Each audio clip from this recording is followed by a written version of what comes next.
All right, let's get right into it. We're going to talk about one of the biggest roadblocks for any language learner. It's that moment when you move beyond just knowing the words in English to actually thinking in English.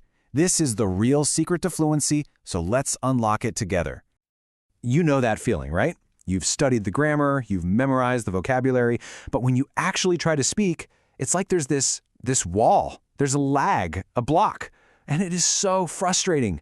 It can make you feel like you're just not getting anywhere. But what if I told you the problem isn't what you think it is?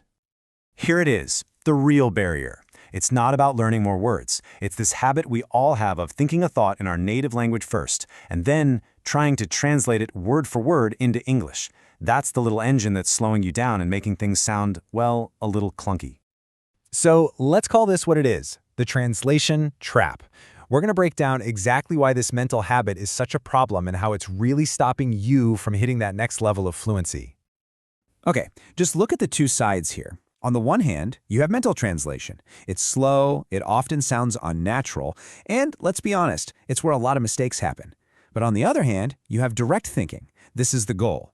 It's fast, it's natural, and it's where true confidence comes from. Our entire mission here is to get you from the left side to the right side. So how do we actually do that? How do we make the switch? Well, it all starts somewhere simple, somewhere private, right inside your own head. The first step is to train your internal monologue, that little voice that's chattering away all day, to start speaking English. And you can start really, really small. When you wake up, just think to yourself in English, I need to brush my teeth. When you're walking outside, describe what you see. That car is moving fast. It's going to feel a little weird and slow at first, and that's totally okay.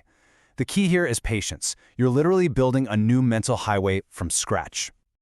Okay, so once you get that inner voice going, the next step is to change your world on the outside. Surrounding yourself with English, really immersing yourself in it, is probably one of the fastest ways to speed this whole process up.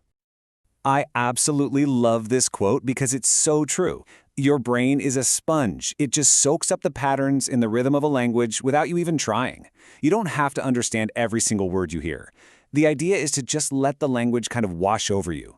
Trust me, your brain is busy making connections in the background. And here are some super practical ways to do this. Don't think of these as homework. They're just small lifestyle tweaks. Change the language on your phone. Write your grocery list in English.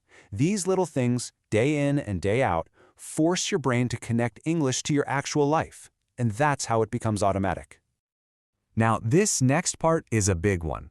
Thinking in English isn't just about swapping one word for another. It's about starting to adopt the actual structure and feel of the language. This is a real mindset shift. Take a look at this. On the left, you have a perfectly correct sentence, but it's a bit long and formal. A lot of languages are structured this way. But English, it often prefers things to be more direct, more concise.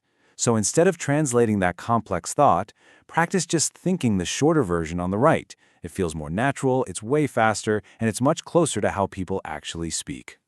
And this might be the most important piece of advice in this whole explainer. A lot of us are terrified of making mistakes, right? But remember, all this practice we're talking about, it's happening inside your own mind. Nobody can hear you, nobody is judging you. Your head is the perfect, safest laboratory to just play around, get it wrong, and build your confidence with zero pressure.